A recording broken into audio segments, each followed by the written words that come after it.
desire and interest in your prayers and in your attention. Maybe we could sing the first two verses of number 174. I'd like to put something on the board tonight. In the hour of sore temptation I need, and in trials Jesus' face I see. In His word my anchor holds to the last. While the fiery darts are flying thick and fast, we shall not be wounded in the hardest fight, if we raise the shield of faith in Jesus' might. Through the grace of God we'll conquer to the last, while the fiery darts are flying thick and fast. In the greatest suffering that may undergo, they shall have the victory if the count is so. Conquering in the conflict soon the longing past, while the fiery darts are flying thick and fast, we shall not be wounded in the hardest fight, if we raise the shield of faith in Jesus' might. Through the grace of God we'll conquer to the last, while the fiery darts are flying thick and fast.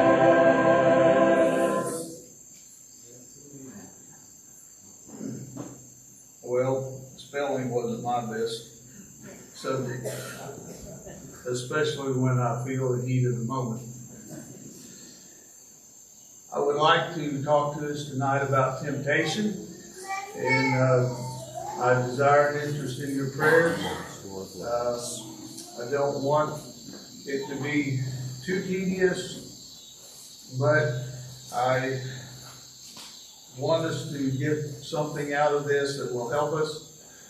Because one of the things that I find in life is that there is a temptation that fits every one of us. It doesn't matter how old or young you are. It doesn't matter how long or any experience you are at living for God. There's a temptation. There's a temptation that is calibrated to take you out. And cause you to fail.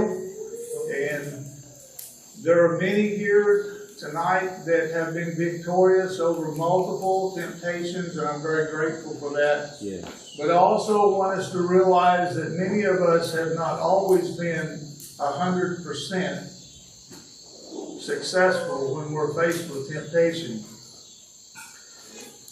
My career has been solving problems, and many times it is an act of patience in recreating some symptoms, and it can be tedious sometimes to resolve issues that are obscure. And so I don't approach this subject as a door-to-door vacuum cleaner salesman or anything like that. I'm going to approach it the only way I know how. So I ask that you bear with me in my methods of speaking tonight. And I'd like for us to begin over at a familiar place in the Scripture. It's in the Sermon on the Mount, Matthew the 6th chapter. Jesus had a lot of things to say. I believe they were beneficial then, and I believe they're beneficial to us today.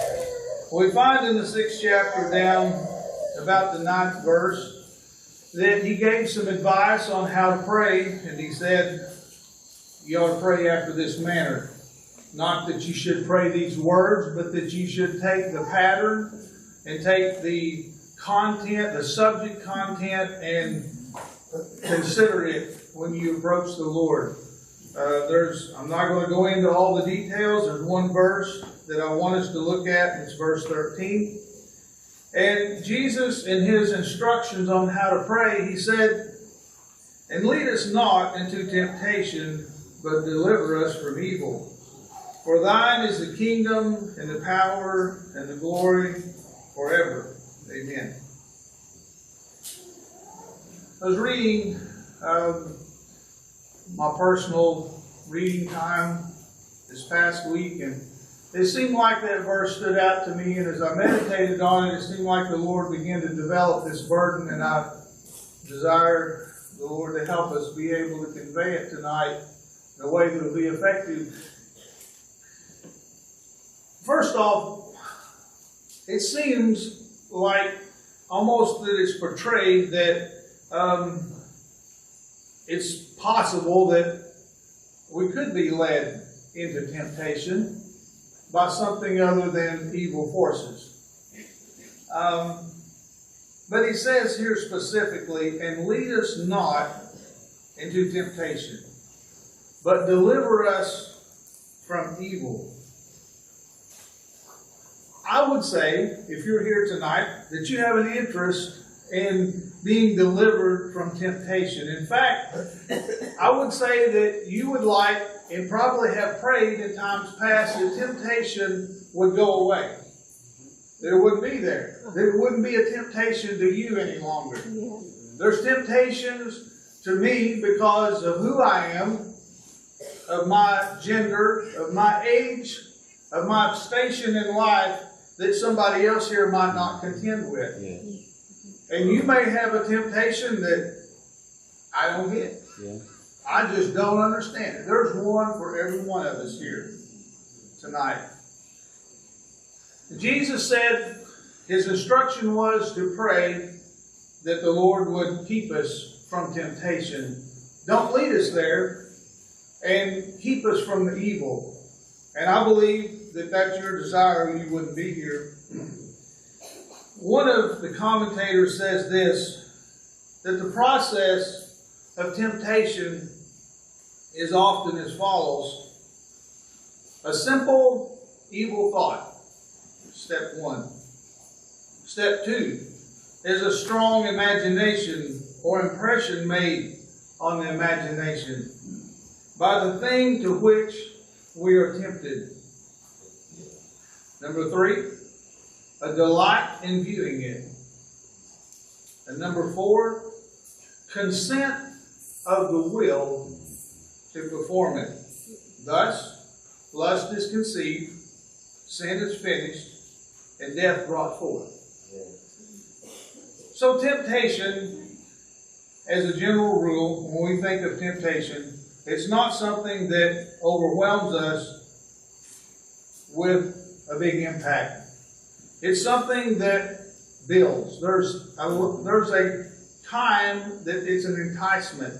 There's a time that it's a novel thing. It's something you didn't know about.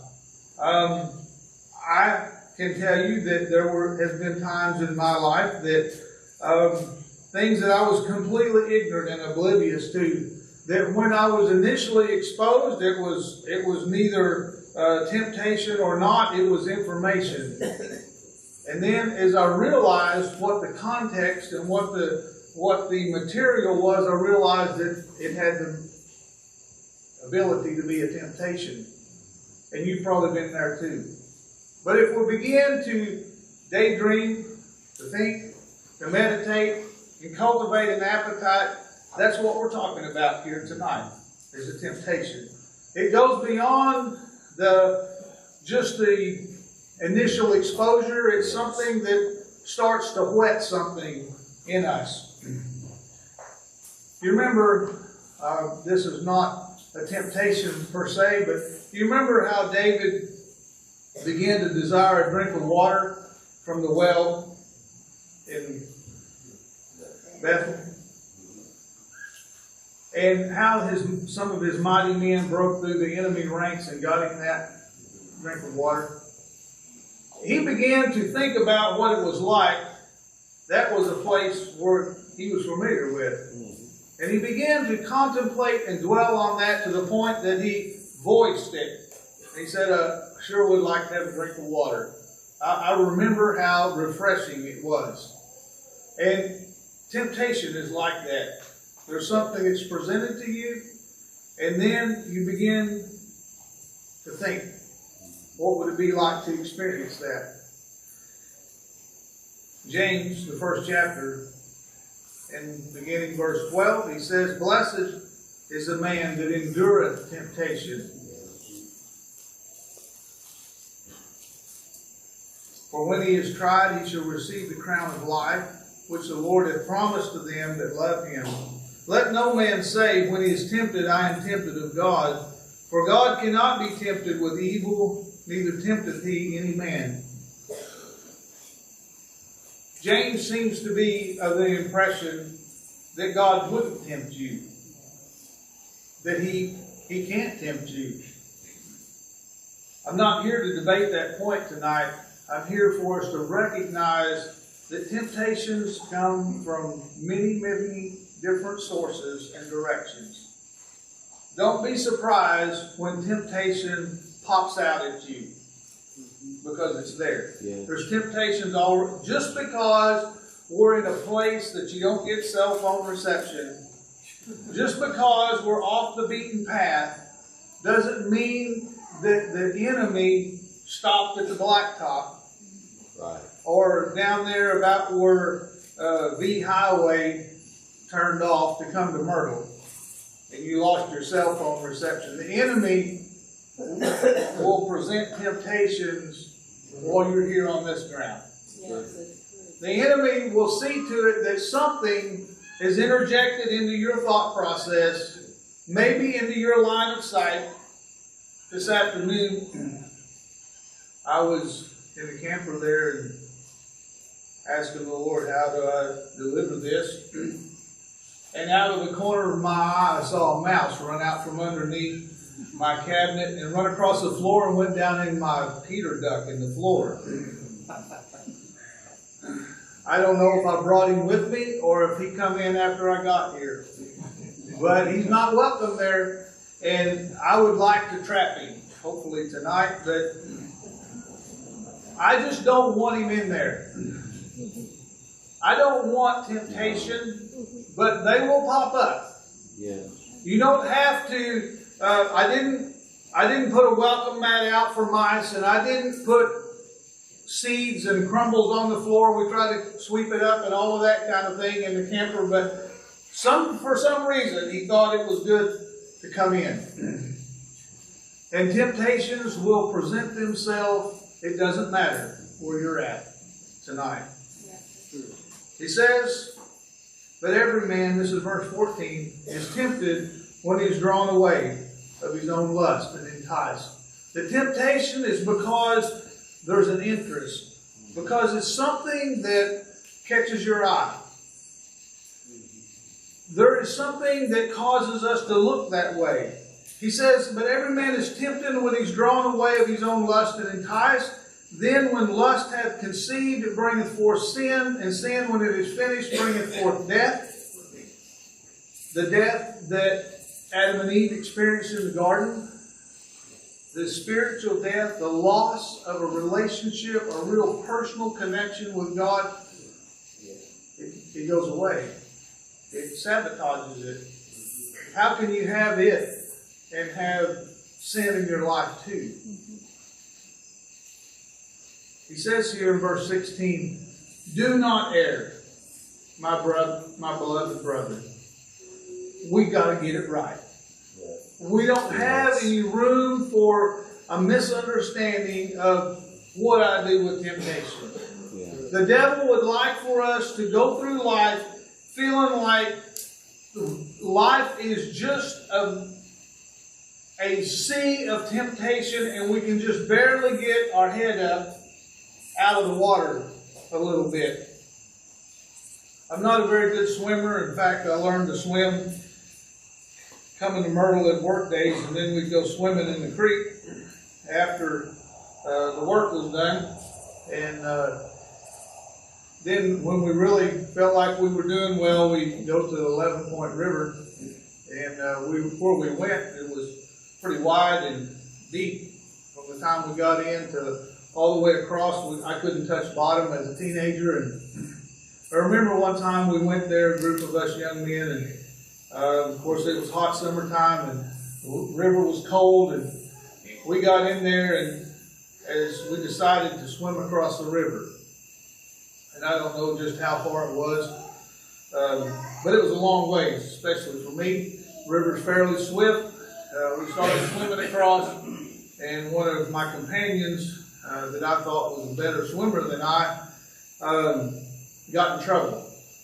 He went under. And I was probably closer to him than anyone else, and I swam over there. And when I got to him, he climbed on me and pushed me under. And the only reason we got to the other side is because I was bigger than him and I had more mass. He pushed me under, and I would grab him and throw him, push him as far as I could, and I'd swim to him, and he would crawl on top of me again, and I would push him again. And it wasn't because I knew how to do it, and I flipped him over on his back and drug him by the hair, and I didn't do any of that. He just climbed on me like a coon on a log. And I got him over a little bit closer to, I finally got him close enough that I could kind of support him, and we got him out of there. You know, the devil wants to tell you that that's the way temptation is. You're just barely keeping your head out. And every time you get over there, you feel like you got your head up, he climbs on top and pushes you back down again. And you know, the most unfulfilling walk with the Lord is to deal with temptation like that through your whole life. Yeah, that's right. And realize that I'm going along and here's another temptation, and you feel like you're being shoved under the desk, so to speak. Not much, there was nobody under there tonight, but you feel like you're pushed under the desk with temptation, and you just barely get your head up and go, just almost start paddling again, and here you come again, shoved down underneath again, and you're strangling and sputtering, and you want to live, and you want to go, and you want to be right with the Lord, and here comes temptation again. Yeah. Not a very good feeling, is it? We're none of us exempt, so neither was Jesus. We'd like to go to Matthew, the 4th chapter. But we notice in the 3rd chapter of Matthew, there's an account of Jesus being baptized by John. And John got a vision of the heavens opening and the Spirit of God coming down and the voice of God saying, "This is my well-beloved Son, in whom I'm well pleased." In the first verse of the 4th chapter, it says, "Then was Jesus led up of the Spirit into the wilderness to be tempted of the devil." One commentator says this, that after,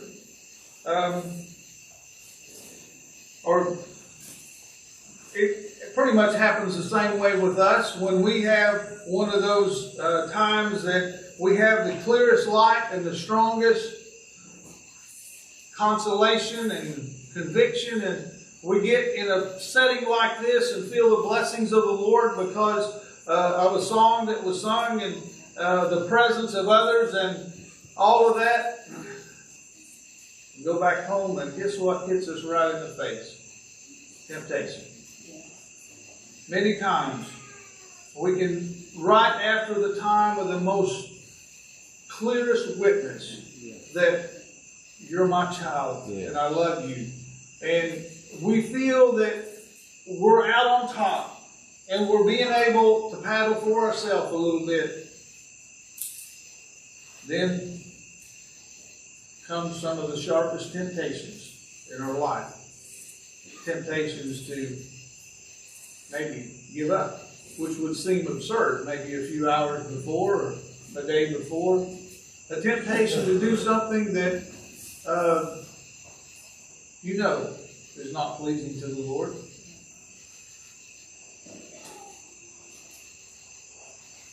So I want you to know, because Jesus was tempted, and because He loves us, because He's willing to die for us, that He's touched with that. Yes, that's right. I'd like to go to Hebrews, the 4th chapter, and just read it for you. Hebrews chapter 4. And you all know this verse, I'm sure. Maybe even better than me. It says in verse 14, chapter 4, it says, "Seeing then that we have a great high priest that is passed into heaven, Jesus the Son of God, let us hold fast our profession." Holding fast the profession means that you willingly recognize that you have something worth fighting for. Yes. It says, "Let us hold fast our profession, for we have not an high priest which cannot be touched with the feelings of our infirmities." That may bother you because you may be more grammatically correct than I am, but I really like it the way it's said. Yeah. There is an extra emphasis on the fact that Jesus is touched Yes. with our troubles. Yes. He's touched with our infirmities when it's physical, Yes. when it is emotional and you're despondent and grieving and discouraged and all of that just because of the circumstances and your station in life. But that's not all. It says, "But was in all points tempted, like as we are, yet without sin." Thank you, Lord. Jesus has empathy for your state of temptation. Yes, that's right. He's touched with that. He knows what it feels like to be tempted. I really am not here with the capability or even remotely prepared to tell you how Jesus was tempted, because He was here when the whole world was created. So how could it have been tempting to Him for Satan to offer Him something that belonged to this earth? It seems absurd. But there was something there, otherwise the Scripture wouldn't have said that He was Right. tempted. Yes, that's right. I don't know why some things are a temptation to you that might not be a temptation to someone else, but I want you to know that Jesus knows Thank you, Lord. and He understands. Yes. And He don't just know and understand, He wants to help us with it. Yes, thank you, Lord. He says in verse 16, "Let us therefore consequently or because of or in light of," that He's touched with the feelings of our infirmity, because He was tempted in all points. It says, "Let us therefore come boldly to the throne of grace, that we may obtain mercy and find grace to help in time of need." So I want to tell us that tonight, whether tonight is the night or whenever it is that you feel temptation pressing in, that He's touched, Yes. and you are authorized, you are allowed, you are commissioned, you're whatever you want, the privilege to come boldly and seek His help. Yes. Lord, I need some help right here. This is just a temptation. This is something that is causing me to begin to think on something more than I ought to think on it. This is something that I realize if I allow it to mature and develop, it'll take me someplace that I shouldn't go. So He's touched with our feelings, Yes. with our temptation. I'd like to talk to us now. My purpose up to this point has been to try to identify a temptation, not because I can tell you what they all are, but that we would recognize what a temptation is. Expectation. What's our expectation? You know, some of the things that you can avoid a lot of problems if you set the expectation in the beginning. If you hire somebody to work for you, if you just assume that they know what they ought to do, you set yourself up for disaster. You have to set an expectation. Somebody says, "I'll help," then set an expectation. Don't tell them just come along. Tell them, "Look, to be a help, this is what you need to do. Yes, right. You need to be able to lift 50 pounds. I don't know, whatever it is. You need to be able to swing a sledgehammer. You need to be able to, if you don't know which end of the nail goes in the board first, then that's not a help.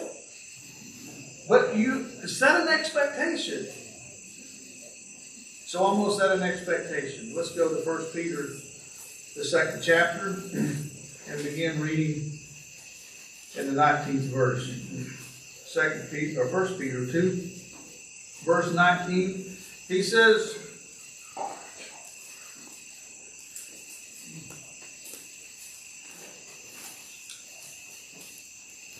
"For this is thankworthy, if a man for conscience sake, conscience toward God endure grief, suffering wrongfully.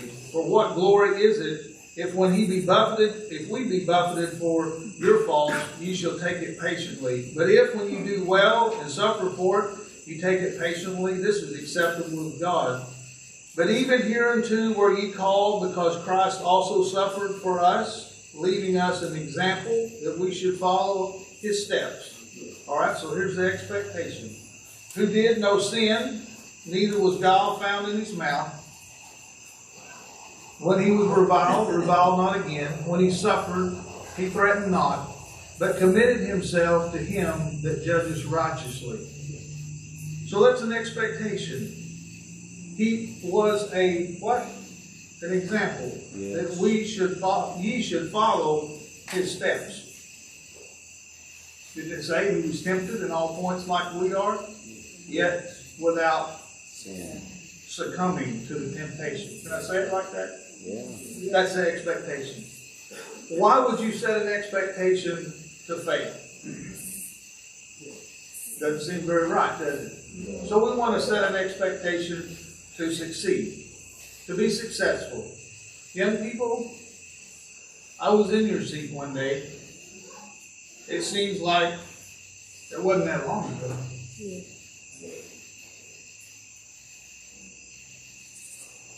I know what it's like to face a young person's temptation, a young man's temptations. I know what that feels like. I know what it's like to get my head shoved underwater.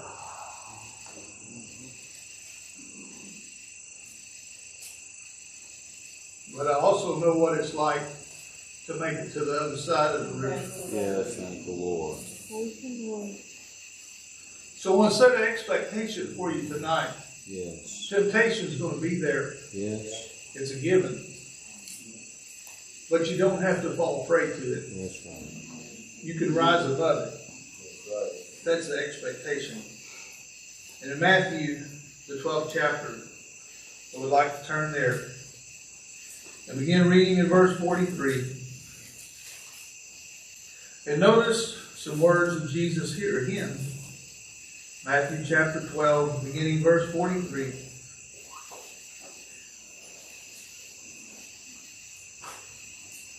He says,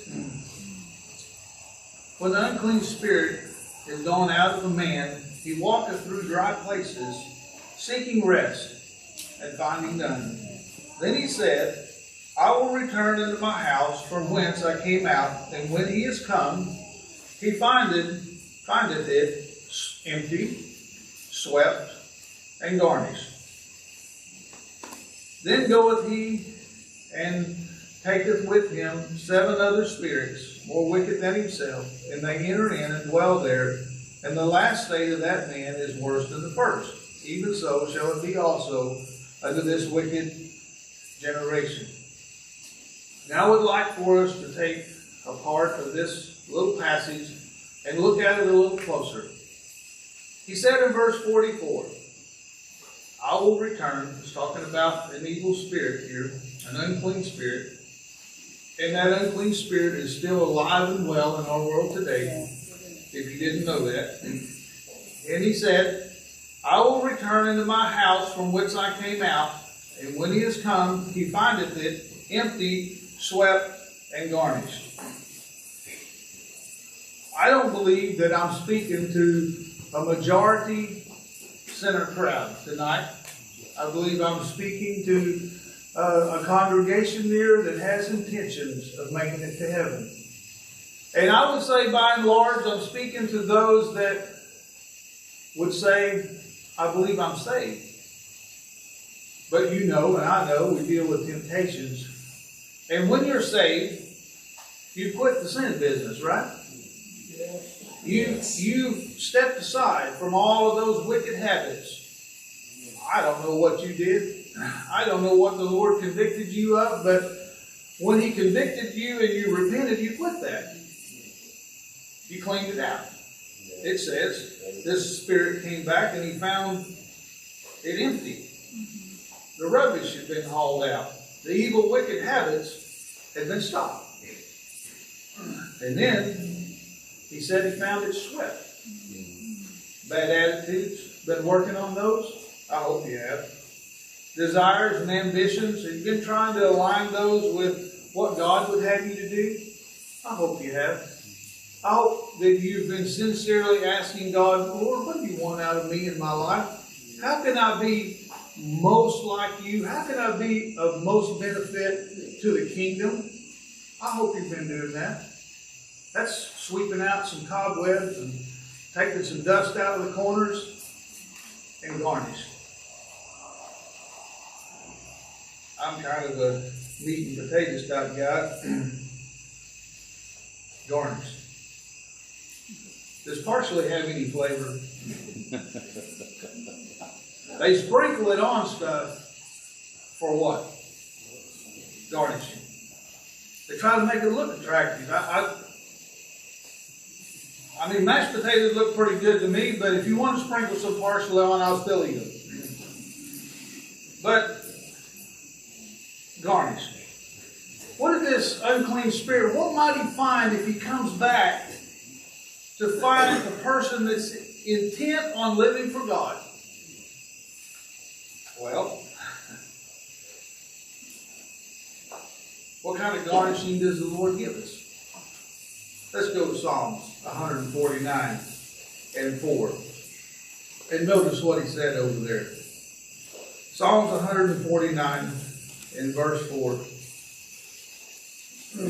He says something here that I feel is important to us. He says, I can get to it. For the Lord taketh pleasure in his people. He will beautify the meek with salvation. And over there in 1 Peter, the 3rd chapter, and the 4th verse, he talks about adornments there, doesn't he?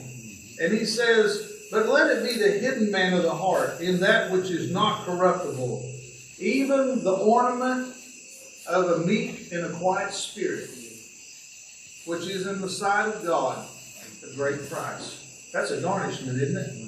It's something that's attractive. It makes the way attractive. It's hard to pick a fight with someone that's meek, that's kind, that's gentle. You know, an unclean spirit that has been booted out of a life, if he comes back around and he sees a meek and a quiet spirit, did you know he'll try to crowd right in there? Yeah. He'll try to offer temptation. He'll try to get your attention and attract you and cause you to fail and lose what you got. Yes, he will. Lord, help us here. The expectation is that we keep the meek and the quiet spirit, that we keep it swept, we keep it garnished, we keep it in a way that is pleasing to the Lord. So now I want us to talk about the most important part. You know, sometimes it's easy just to identify a problem, but the most important thing is what we're going to do to fix it. I've identified problems a lot of times, and somebody was not willing to pay the price to fix it. I had one just recently, came in on the hook, and raised his truck up in there and looked up, and there was a piece of the engine that had made a window in the side, and it was sticking out. But when it came right down to it, didn't want to pay it. Costs a lot of money to fix those kind of problems. Many times we find ourselves in that place spiritually. We don't like getting our head shoved under the water. We don't like the effect of temptation. we would like to be out on top. We would like temptations to vaporize, to be gone. You know, I'll just give you all a little hint. When you're young and adolescent and teenager, and you think, man, it'd be nice to be old and I wouldn't have to deal with the temptations of youth. There's a different set when you get older. There's a different set of temptations. And now, maybe when you get old, you wish that you could be young again, because you think you know how to handle those. I don't know that we do any better the second time around, but temptations are just real. So how do we work with them? What's our tools? I like tools. I had a torque wrench fail me just recently, and I bought it, I believe, in 1988 or 1989. The tool representative come by, he's been trying to get me to buy a new one. I said, I'm not buying one as long as this one's working. Had a knurled handle. Some of y'all know what that means. And I've used it so much that my hands have wore the knurling completely off. It's smooth now. I've had a hold of that a lot of times in the last 34 years. And it quit me last week. So I've had to get another one. I want a tool like that. I want a tool that works every time. And I want you, that's what I want to do here tonight with the help of the Lord, is I want to give you something that will work. Because I know temptation will come. Temptation is here. You've probably faced temptation in some form or another since you've been here. I don't know what it is, and you don't have to tell me, but I know that temptation is lurking around just like that mouse that I hope is on the sticky pad by now. I put 2 of them out. And I hope I get him. But I want us to be able to have something that works. Something that you can reach in your spiritual toolbox and pull out and say, this will get a result. So I want to look at one of those. I want to look to Romans, the 12th chapter, and the 21st verse. Romans is, the 12th chapter is one that's very special to me. But in the last verse it says, be not overcome of evil, but overcome evil with good. Okay, so be not overcome of evil. I can tell you that, and you can go away and be warmed and filled, so to speak. But remember, it's an evil, unclean spirit that's coming back, wanting to infiltrate something that's been clean, swept, and garnished. It's the evil temptation that wants to infiltrate your mind with thoughts and ideas and suggestions and opportunities to fall prey and to die spiritually. And one of the antidotes, one of the tools that will work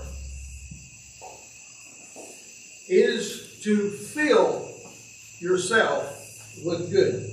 It says here, be not overcome of evil, but overcome evil with good.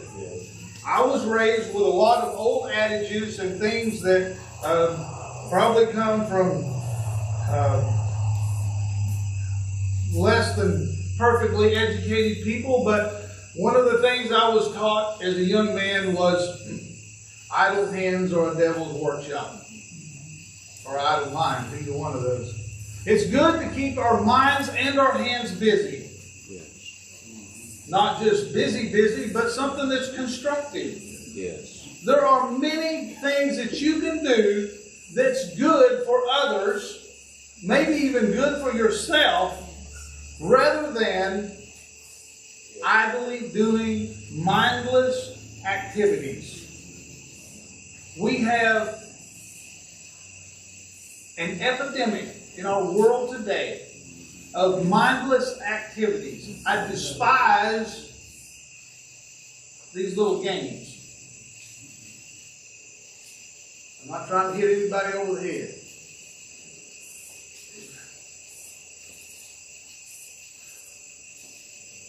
get up and do something. Phil, you want to try to reverse the effect of temptation in your life. You want a tool that will work? Don't allow yourself to get down and distracted and jumping from one thing to something else on your phone. Don't be playing those little games that really don't have. You probably got something that you ought to be doing.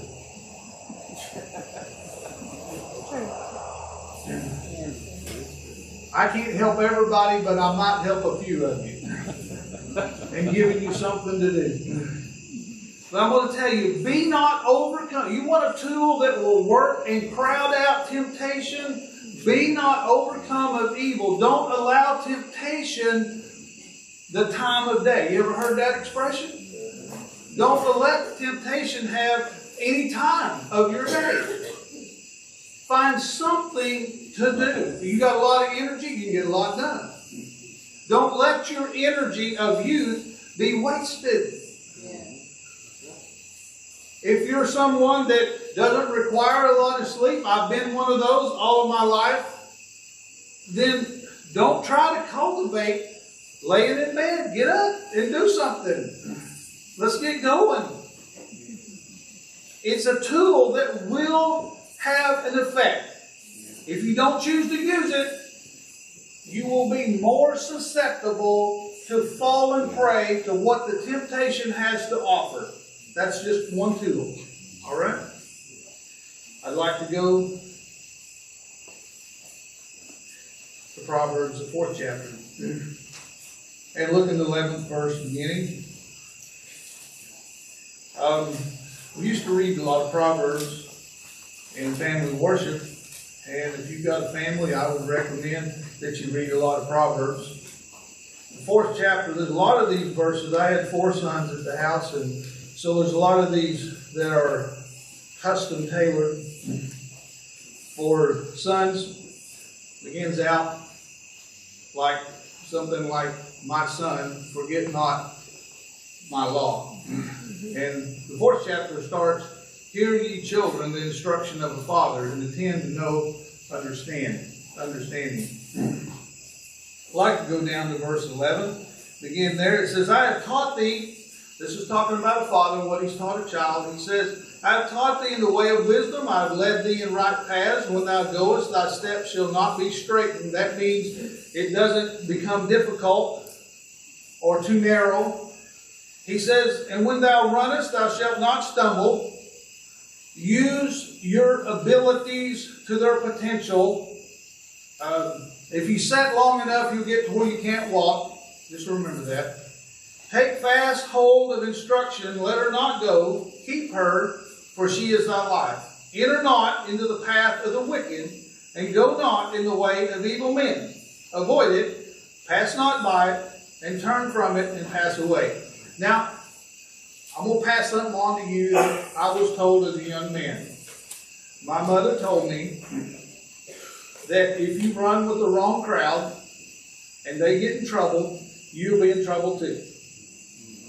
And the other thing that she always backed that up with, if you ever get in jail, I want you to call me, but I'm not bailing you out.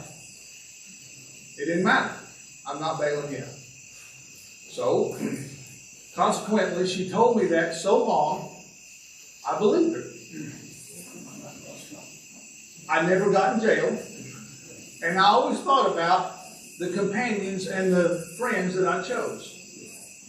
So, take this as a tool. You want to avoid temptation. You want temptation to have minimal effect in your life. Enter not in the path of the wicked. Go not in the way of evil men. Stay away. There's places you just stay away from. Whether it's on the internet, or whether it's down at the end of the street, or in the back of the store, or wherever it is. It says, this is plain and simple, enter not into the path of the wicked. You want to undermine temptation. There's been something working right over here. Y'all notice that? There's a pile of rocks out there, and I'm pretty sure Brother Harlan didn't do that. But there's something been getting under the slab and dragging the rocks out. I'm pretty sure it's hollow under there. You want to undermine temptation? Don't go down there where the wickedness is. Stay away from that. Right. Use that tool every day. Don't drive by and look all the way till you can't see it anymore. Don't do that. I'm talking to me and I'm talking to you. You want to be successful? You want a tool that'll work? Don't go down there. Yes. Avoid it. Pass not by it, it says. Turn from it and pass away. Because they sleep not, except they have done mischief, and their sleep is taken away unless they cause some to fall. You know that the purpose of wickedness is that they would cause somebody to fall. They just keep throwing that out. I got in a real brief conversation about fishing, and I'm not a fisherman. I just know you're presenting the bait over and over again, many times. And if you keep doing it, most of you will catch a fish. I don't know that I would, but most of you will. And the devil just keeps presenting it constantly in a little different manner. Sometimes he reels it in slow. Sometimes it's fast. Sometimes he makes it bounce off the... You get the message. The devil is constantly presenting something, and he don't stop. Because he's going to snag something. He might snag you. Don't put yourself in a place that he's reeling his bait around. Stay away from the bait. It says, for they eat the bread of wickedness, and they drink the wine of violence. Verse 18. But the path of the just is as a shining light that shineth more and more to a perfect day. The way of the wicked is as darkness, they know not at what they stumble. My son, dear ones, tonight, please listen to what I'm trying to say. Yes, He says, let them not depart from thine eyes. yes. Keep them in the midst of thine heart. For they are life unto those that find them, and health to their flesh. Keep thy heart with all diligence, for out of it are the issues of life. There could be a whole message speaks on that. He says, put away from thee a froward mouth. One that's just constantly looking for ways to trip somebody else up. That's looking for ways to contest truth. You can go away and criticize me and how I presented this message tonight. That's between you and the Lord, and you know the enemy would take that very thing and try to destroy your soul. I'm not trying to pat myself on the back or anything like that. I'm just telling you that's a reality. It can be a temptation to be froward in your mouth. He says here, put away from thee a froward mouth and perverse lip put far from thee. Let thine eyes look right on, and let thine eyelids look straight before thee. Ponder the path of the feet. Think about what you're doing. Think about where you're going. Let all thy ways be established. Turn not to the right hand, nor to the left. Remove thy foot from evil. This page is pretty worn in my Bible. It's because it's my reference. It's like my old torque wrench that I wore the knurling completely off of the handle. I've turned to this many times, reminding myself, don't look to the right, don't look to the left. Keep thine eyelids looking right on. It's a tool that'll help you when temptation comes along. Proverbs, the first chapter, and the 8th verse, beginning.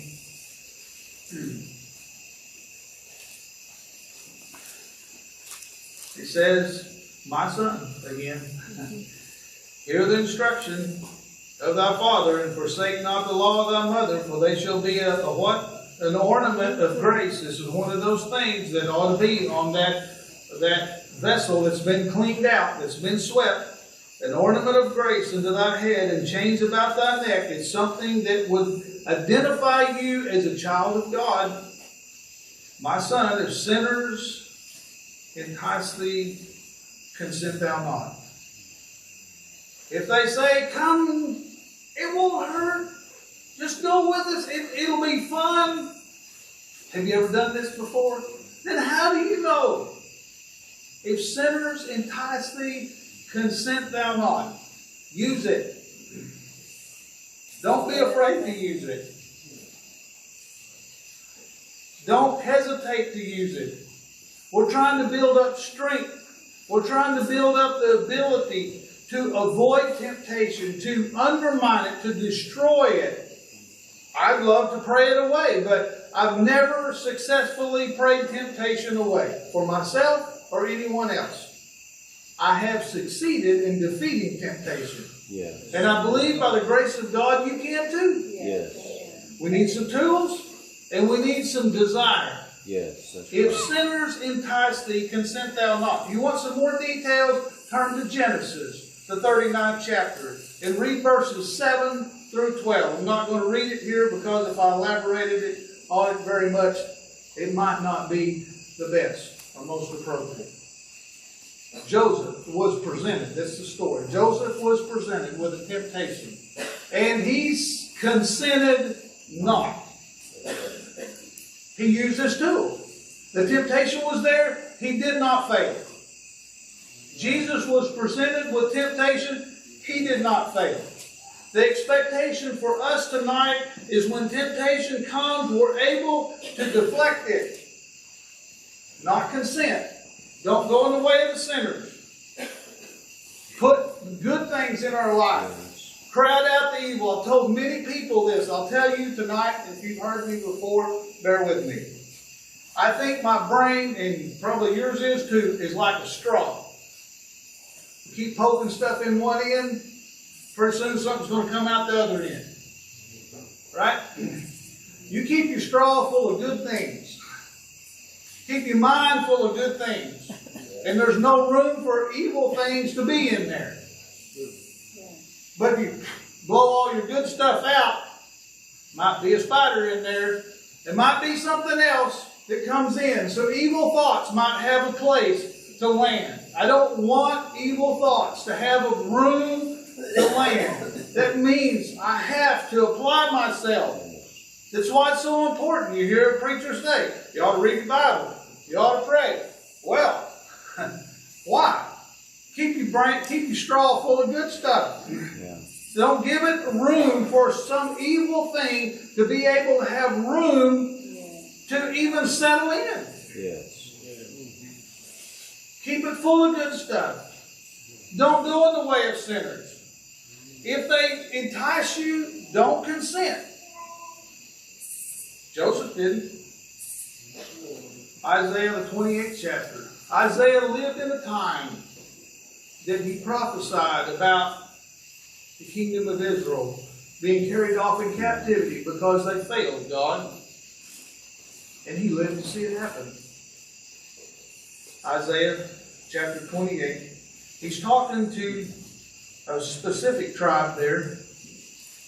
And he's lamenting their lack of integrity and their lack of ability.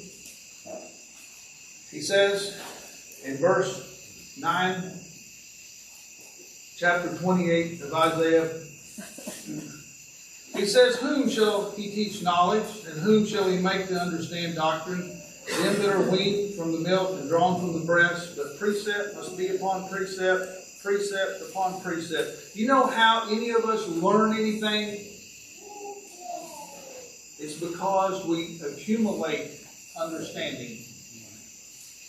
You know how you want to learn how to detect and overcome temptation? It's because you apply yourself. If you feel like you just wake up and temptation has overwhelmed you, I'm going to tell you you're not being perceptive enough. The Lord can help you to pay closer attention. Precept upon precept. Begin to look back. How did this happen? Special tactical forces have something they call a AAR, After Action Report. They go back and look at what happened, and they begin to talk about what went right and what went wrong, and what could we do to avoid a bad situation in the future. They say, this is what they tell one another. We don't want to rely on luck. I don't want you to just luckily not fall to temptation. I want you to, if you fail to a temptation, ask yourself, why did I fall? Yes. Did I have an empty space in my straw? Did I fail and I went down the path where the wicked people are, or the wicked devices are? When I was enticed, did I listen a little while, or did I just say no? Where did I fail? You know, the Lord Jesus has empathy for you wherever you are tonight. And He don't want you to fail. He wants you to succeed. For whatever it's worth, I want you to succeed. I want you to be victorious. I want you to want to come back. I want you to get something that's meaningful, that will help you in your walk with the Lord. I'm not here for my health. Precept upon precept, line upon line, here a little, there a little. Lord, help us to realize temptation can be overcome with the help of the Lord. Yes, that's It's right. only by His grace. Yes. But, you know, this building was built with tools too. I was here when the building was being put up. And the lights and the wires and all of those kind of things. I don't remember if I was here on the day that the actual building was put up, but I was here helping put lights and wires up. I remember that. Pretty young. And they all used tools. I didn't see one nail go in with a fist. I didn't see any of that. They used tools. The Lord wants you to use some tools. Yes, that's right. He wants you to think about what you're doing. Don't go down the path where the wickedness is. Don't see how close you can get to the edge before you fall off. All right? Be like Jacob. Remember that wrestling match? Angel said, you gotta let me go. The day's breaking. Jacob said, I won't let you go until you bless me. Yes. Except you bless me. That's the only way. Lord, I want victory over this. If I deal with this temptation over and over and over again, if I don't learn anything else, I want to be victorious here. Lord, how do I avoid this temptation? How do I get above this thing? I don't want to be like shoved underwater all the time. I want to be able to say, devil, that don't work here anymore. I'm not interested in your sales pitch. I don't want your vacuum cleaner anymore. I want to be right with God. I want to put this episode down as victory in my life. Job said, though He slay me, yet will I serve Him. We've got to have some passion. I'm not giving up. Job was ultimately tempted to give up the Lord, wasn't he? You know that's our ultimate temptation too, is to give up the Lord. You may be tempted to do something that would cause you to feel guilty, but ultimately you're tempted to just throw the whole thing overboard. That's what the ultimate temptation is. But there's a victory. I'd like to end with a verse in 1 John, the 2nd chapter. Thank you for being patient with me tonight. 1 John, the 2nd chapter, the 13th verse. He says, I write unto you, fathers, because you know Him that is from the beginning. That's God. I write unto you, young men, because you have overcome the wicked one. You know, John was writing because he knew that there was some that had been successful in resisting temptation. You've overcome the wicked one. I write unto you, little children, because ye have known the Father. Now listen to this verse. I have written unto you, fathers, because ye have known Him that is from the beginning. I have written unto you, young men, because ye are strong, and the word of God abideth in you, and ye have overcome the wicked one. Now, is it important to overcome the wicked one or not? Yes. He said it twice. That's the expectation. Yes. But keep reading here. He says, love not the world, That's right. neither the things that are in the world. If any man love the world, the love of the Father is not in him. For all that is in the world, the lust of the flesh, the lust of the eyes, the pride of life, is not of the Father, but is of the world. Yes. We want to be successful?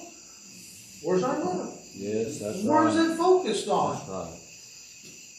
He says, and the world passeth away in the lust thereof, but he that doeth the will of God abideth forever. That's victory. Yes. That's success. I trust that you'll take the simple tools that I've tried to present to you tonight. Keep your mind full of good things. Don't go in the path of the wicked. If somebody or something entices you, be like Joseph. Remember? You think you got it bad. What about Joseph? You think Joseph could have got by with that? For a little while he would have. Until the devil got tired of him, and then he still exposed him. You can be successful. Yes. Yes. I want you to believe that. Yes. You can be successful because God wants you to be.